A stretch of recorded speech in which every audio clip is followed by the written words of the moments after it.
ಸ್ನೇಹಿತರೆ, ಇವತ್ತಿನ ವಿಡಿಯೋದಲ್ಲಿ ನಮ್ಮ ಜಲಸಂಪನ್ಮೂಲ ಇಲಾಖೆಯಲ್ಲಿ ಖಾಲಿಯಿರತಕ್ಕಂತಹ ಕಿರಿಯ ಇಂಜಿನಿಯರ್ ಮತ್ತು ಸಹಾಯಕ ಗ್ರಂಥಪಾಲಕನ ಹುದ್ದೆಗಳ ಕುರಿತು ವಿಷಯನ ತಿಳಿಸ್ಕೊಡ್ತೀನಿ. ಈ ಒಂದು ಹುದ್ದೆಗಳನ್ನು ನೇರ ನೇಮಕಾತಿ ಮಾಡೋ ಮುಖಾಂತರ ಇಲ್ಲಿ ತಗೊಳ್ಳೋದಾಗ್ತಾ ಇರುತ್ತೆ.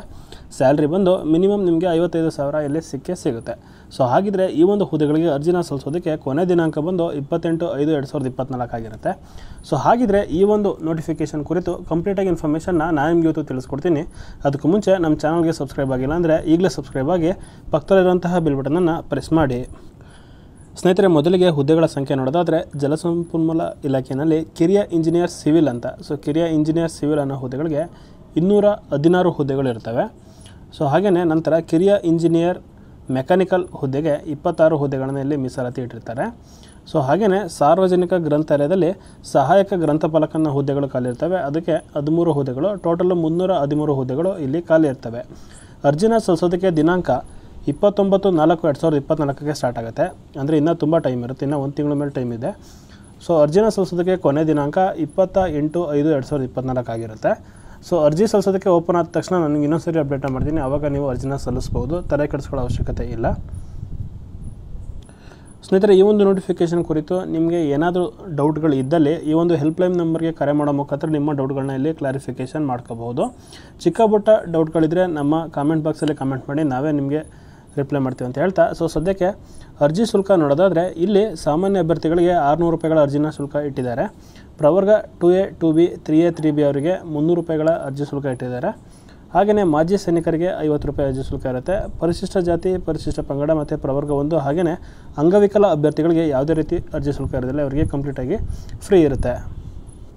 ಸ್ನೇಹಿತರೆ, ಹಾಗೆಯೇ ನೇಮಕಾತಿ ವಿಧಾನ ಬಂದರೆ ಮೊದಲಿಗೆ ನಿಮಗೆ ಕನ್ನಡ ಭಾಷಾ ಪರೀಕ್ಷೆ ಇರುತ್ತೆ, ಕಡ್ಡಾಯವಾಗಿ ನೀವು ಬರೀಲೇಬೇಕಾಗುತ್ತೆ. ಅದರಲ್ಲಿ 35% ನೀವು ತೊಗೊಳ್ಳೇಬೇಕಾಗುತ್ತೆ. ನಂತರ ಸ್ಪರ್ಧಾತ್ಮಕ ಪರೀಕ್ಷೆ ವಿಧಾನ ಇರುತ್ತೆ, ಅಂದರೆ ಇದು 100 ಮಾರ್ಕ್ಸ್ಗೆ ಪೇಪರ್ಸ್ ಇರುತ್ತೆ. ಇದಕ್ಕೆ ನೆಗೆಟಿವ್ ಮಾರ್ಕ್ಸ್ ಕೂಡ ಇರುತ್ತೆ. ಸೊ ಇದರಲ್ಲಿ ಪೇಪರ್ 1 ಮತ್ತು ಪೇಪರ್ 2 ಅಂತ 2 ಥರ ಇಲ್ಲಿ ಸಪ್ರೇಟ್ ಪೇಪರ್ಗಳನ್ನ ಮಾಡಿರ್ತಾರೆ. ಪೇಪರ್ 1 ನಿಮಗೆ 100 ಮಾರ್ಕ್ಸ್ಗೆ ಇರುತ್ತೆ, ಸಾಮಾನ್ಯ ಜ್ಞಾನಕ್ಕೆ ಸಂಬಂಧಪಟ್ಟಂಗೆ ಇರುತ್ತೆ. ಸೊ 90 ನಿಮಿಷ ಟೈಮ್ ಕೊಟ್ಟಿರ್ತಾರೆ, 100 ಮಾರ್ಕ್ಸ್ಗೆ ಪೇಪರ್ ಇರುತ್ತೆ. ಸೊ ಇದಕ್ಕೆ ಈ ಒಂದು ಪೇಪರ್ಗೆ ಇಲ್ಲಿ ಕೊಟ್ಟಿರುವಂಥ ಸಿಲೆಬಸ್ ಪ್ರಕಾರ ಕ್ವಶನ್ನ ಆಯ್ಕೆ ಮಾಡ್ಕೊಂಡಿರಲಾಗುತ್ತೆ. ಸೊ ನೀವು ಈ ಒಂದು PDF ಡೌನ್ಲೋಡ್ ಮುಖಾಂತರ ಇಲ್ಲಿರುವಂಥ ಸಿಲೆಬಸ್ನ ಕಂಪ್ಲೀಟಾಗಿ ಓದ್ಕೋಬಹುದಾಗಿರುತ್ತೆ. ಹಾಗೆಯೇ ಪತ್ರಿಕೆ 2ನಲ್ಲಿ ಇಲ್ಲೂ ಕೂಡ 100 ಅಂಕಗಳಿಗೆ ಮಾರ್ಕ್ಸ್ ಇರುತ್ತೆ. ಸೊ 100 ಅಂಕಗಳಿಗೆ ಮಾರ್ಕ್ಸ್ ಇರುತ್ತೆ. ಅವಧಿ ಬಂದು 2 ಗಂಟೆ, ಅಂದರೆ 120 ನಿಮಿಷ ನಿಮಗೆ ಟೈಮ್ ಇರುತ್ತೆ. ಸೊ ಇದರಲ್ಲಿ ಸಾಮಾನ್ಯ ಕನ್ನಡಕ್ಕೆ 35 ಮಾರ್ಕ್ಸ್ಗೂ, ಸಾಮಾನ್ಯ ಇಂಗ್ಲೀಷ್ಗೆ 35 ಮಾರ್ಕ್ಸ್ ಇರುತ್ತೆ. ಕಂಪ್ಯೂಟರ್ ಜ್ಞಾನಕ್ಕೆ ಅಂದರೆ ಕಂಪ್ಯೂಟರ್ ರಿಲೇಟೆಡ್ ವಿಷಯಗಳಿಗೆ 30 ಮಾರ್ಕ್ಸ್ನ ಇಲ್ಲಿ ಡಿವೈಡ್ ಮಾಡಿ ಟೋಟಲು 100 ಮಾರ್ಕ್ಸ್ಗೆ ನಿಮಗೆ ಎಕ್ಸಾಮಿನೇಷನ್ಸ್ ಇರುತ್ತೆ. 120 ನಿಮಿಷ ಟೈಮ್ ಇರುತ್ತೆ. ಸೊ ಈ ಪ್ರಶ್ನೆ ಪತ್ರಿಕೆಗೂ ಕೂಡ ನೆಗೆಟಿವ್ ಮಾರ್ಕ್ಸ್ನ ಇಲ್ಲಿ ಇಟ್ಟಿರ್ತಾರೆ.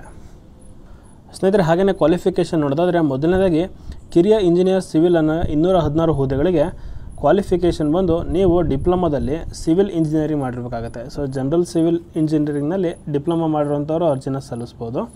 ವೇತನ ಶ್ರೇಣಿ ಅಂದರೆ ಸ್ಯಾಲ್ರಿ ಬಂದು 33,450 ಬೇಸಿಕ್ ಇರುತ್ತೆ. ಏನಿಲ್ಲ ಅಂದರೆ ಒಂದು 60,000 ಹತ್ತಿರ ನಿಮಗೆ ಸ್ಯಾಲ್ರಿ ಇಲ್ಲಿ ಸಿಗ್ತಾ ಹೋಗುತ್ತೆ.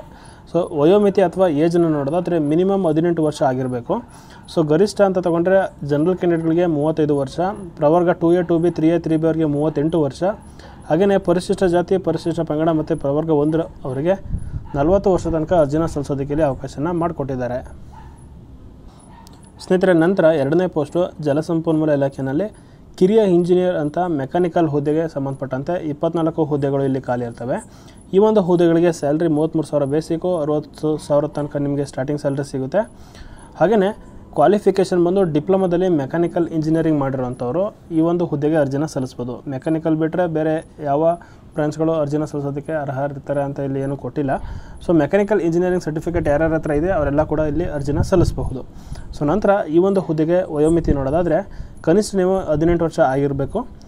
ಗರಿಷ್ಠ ವಯೋಮಿತಿ ಜನರಲ್ ಕ್ಯಾಂಡಿಡೇಟ್ಗೆ 35 ವರ್ಷಗಳು, ಪ್ರವರ್ಗ 2A 2B ಮತ್ತು 3A 3B ಅವರಿಗೆ 38 ವರ್ಷಗಳು, ಪರಿಶಿಷ್ಟ ಜಾತಿ, ಪರಿಶಿಷ್ಟ ಪಂಗಡ ಮತ್ತು ಪ್ರವರ್ಗ 1 ಇವರಿಗೆ 40 ವರ್ಷ ತನಕ ಅರ್ಜಿನ ಸಲ್ಲಿಸೋದಕ್ಕೆ ಅವಕಾಶನ ಕೊಟ್ಟಿದ್ದಾರೆ.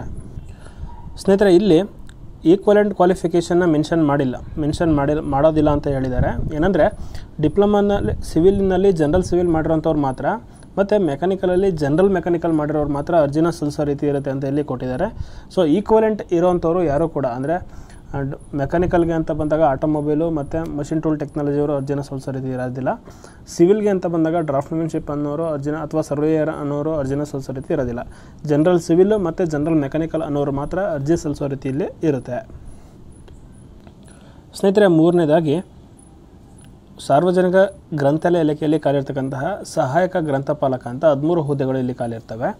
ವೇತನ ಶ್ರೇಣಿ ಬಂದು 30,000 ಬೇಸಿಕ್ ಇರುತ್ತೆ, ಅಂದರೆ ಒಂದು 50,000 ತನಕ ಇಲ್ಲಿ ಮಿನಿಮಮ್ ಸ್ಯಾಲ್ರಿ ಇಲ್ಲಿ ಇರುತ್ತೆ. ಸೊ ಈ ಒಂದು ಹುದ್ದೆಗೆ ಕ್ವಾಲಿಫಿಕೇಷನ್ ನೀವು ಡಿಪ್ಲೊಮಾದಲ್ಲಿ ಲೈಬ್ರರಿ ಸೈನ್ಸ್ ಯಾರ್ಯಾರು ಮಾಡಿರ್ತೀರ ಅವರುಗಳು ಅರ್ಜಿನ ಸಲ್ಲಿಸೋ ರೀತಿ ಇರುತ್ತೆ. ಡಿಪ್ಲೊಮಾದಲ್ಲಿ ಲೈಬ್ರರಿ ಸೈನ್ಸ್ ಮಾಡಿರುವಂಥವರು ಸಹಾಯಕ ಗ್ರಂಥಪಾಲಕನ 13 ಹುದ್ದೆಗಳಿಗೆ ಅರ್ಜಿನ ಸಲ್ಲಿಸೋದಕ್ಕೆ ಅರ್ಹರಿರ್ತಾರೆ. ಸ್ನೇಹಿತರೆ, ಈ ಒಂದು ನೋಟಿಫಿಕೇಷನ್ ಕುರಿತು ಏನೇ ಡೌಟ್ ಇದ್ರೂ ನಿಮ್ಮ ಸಹಾಯವಾಣಿ ಕೇಂದ್ರಗಳಿಗೆ ನೀವು ಫೋನ್ ಮಾಡಿ ವಿಚಾರಿಸ್ಕೊಬಹುದು. ಸೊ ಮೈಸೂರು, ಬೆಳಗಾವಿ, ಕಲಬುರಗಿ ಮತ್ತು ಶಿವಮೊಗ್ಗ ಸೇರಿದಂತೆ 4 ಇಲ್ಲಿ ಸಹಾಯವಾಣಿ ಕೇಂದ್ರಗಳನ್ನ ಕೊಟ್ಟಿದ್ದಾರೆ. ಇಲ್ಲಿ ಫೋನ್ ನಂಬರ್ ಇರುತ್ತೆ, ನೀವು ಇದನ್ನು ಸ್ಕ್ರೀನ್ಶಾಟ್ ಮಾಡಿಕೊಂಡು ಅಥವಾ ನಂಬರ್ನ ನೋಟ್ ಮಾಡಿಕೊಂಡು ನಿಮ್ಮ ಡೌಟ್ಗಳನ್ನ ಅಲ್ಲಿ ಕ್ಲಾರಿಫಿಕೇಷನ್ ಮಾಡ್ಕೊಳ್ಳಿ. ಸಣ್ಣ ಪುಟ್ಟ ಡೌಟ್ಗಳಿಗೆ ಏನಾದರೂ ಇದ್ದರೆ ಕಾಮೆಂಟ್ ಮಾಡಿ ರಿಪ್ಲೈ ಮಾಡ್ತೀವಿ ಅಂತ ಹೇಳ್ತಾ ಈ ಒಂದು ವಿಡಿಯೋದಲ್ಲಿ ಇಷ್ಟೇ ಆಗಿತ್ತು ಮಾಹಿತಿ. ಸಿಗೋಣ ಮುಂದಿನ ವಿಡಿಯೋದಲ್ಲಿ. ಅಲ್ಲಿ ತನಕ good luck, all the best.